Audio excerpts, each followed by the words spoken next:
Welcome to the Windows Computer and Technology channel. And the expiration date for June of the Secure Boot certificates is today, June 24th.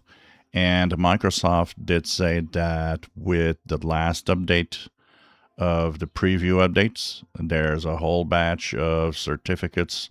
They say it's one of the widest release of certificates that was pushed. So if you were still not getting the new certificates, maybe this round is going to be the time, as Microsoft will have pushed the certificates. One thing of caution I would like to say, because some people are going to their Windows updates, they look at the update history and they go down to check if on the other updates, if they see the secure boot allowed key exchange key update. Uh, some of you might not see that because it might have been integrated with another update like the Patch Tuesday updates.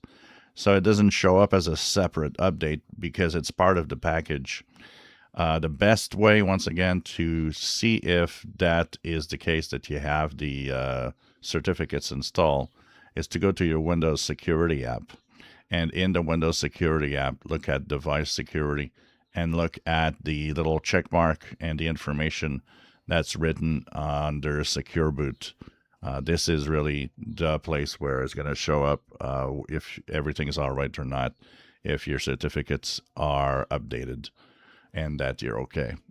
So check that out. Once again, there's a lot of people I see that have a device that says that they can't receive the update through the Windows Update, that they have to contact the manufacturer. Manufacturer has no updates. A lot of users told me that when they had a PC in that situation, they went into the BIOS and just erased the keys that were in the BIOS. And once they restarted, the Windows Update actually downloaded keys that updated their secure boot. So that could be a possibility for some. Once again, if you don't use any security features per se, it's not that it's that big of an issue. It is a security problem, but it's not, a high severity one.